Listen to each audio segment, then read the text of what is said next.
is not just to entertain an idea. What idea? The idea must produce in you this feeling, which is a sensation, but it must be a feeling. What would the feeling be like if it were true? You dwell upon that until you catch that feeling.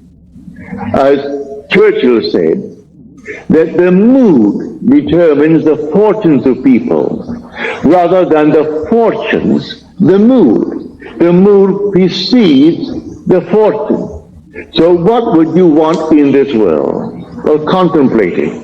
What would the feeling be like if you had it? What would it be like if it were true? You can do it. There is no flower in your hand, but you can feel the soft velvet feeling of a rose. You can smell a rose, though it's not physically present. Try it. Try all these things with the inner man. And when you can actually feel it, so that you raise your imagination to the point of sensation, to vision, then the whole thing is done. It's done in a way you do not. Welcome to How to Manifest Anything YouTube channel.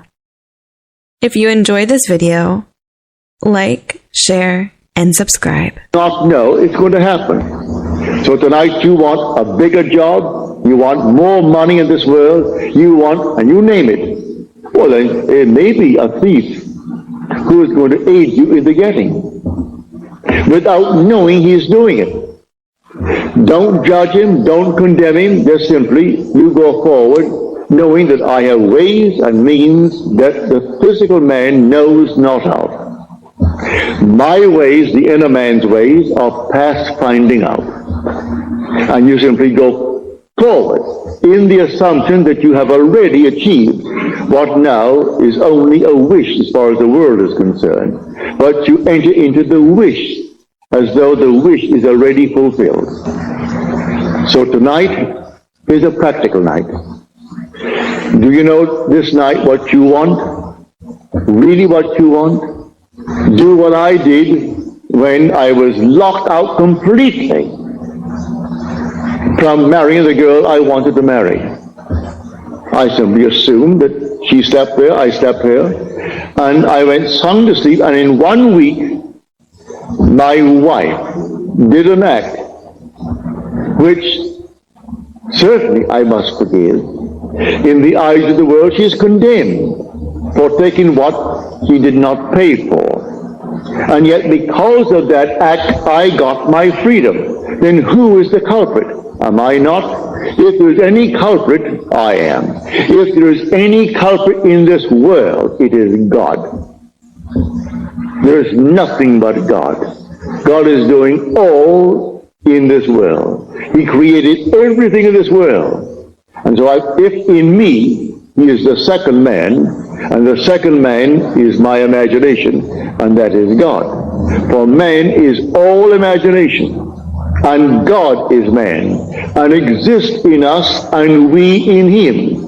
The eternal body of man is the imagination, and that is God himself. Well, if I in my imagination slept as though I am happily married to a girl that the laws of New York State said I could never get because of my entanglement with my first wife, and in 1 week she performed an act which was judged harshly by society, and yet she was the instrument of my getting my freedom to marry the girl who now is the mother of my daughter.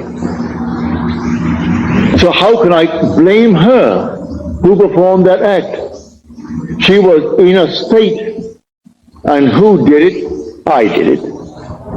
I did it by simply assuming that I was free and happily married to a girl that the state of New York said I could never marry because of the ancient laws that restricted my desire to get freedom in that state.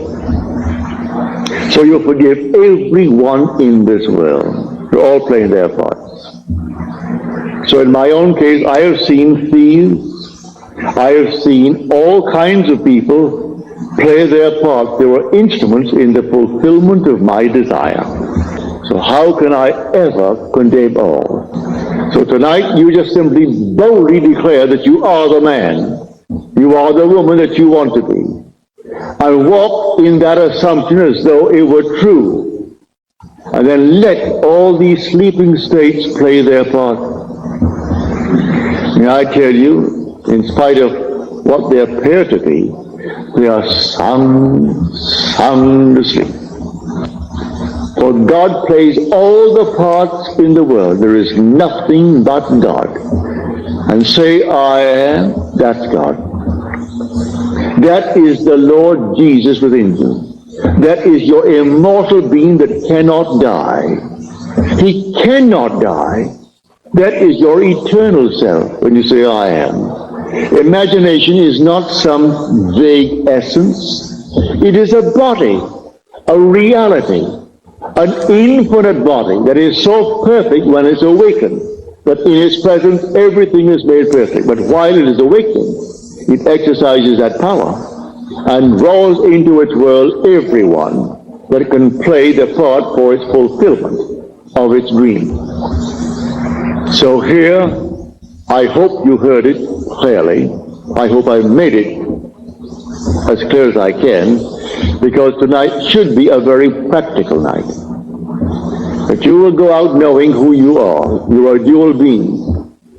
But the first man is of the dust, and to dust he returns.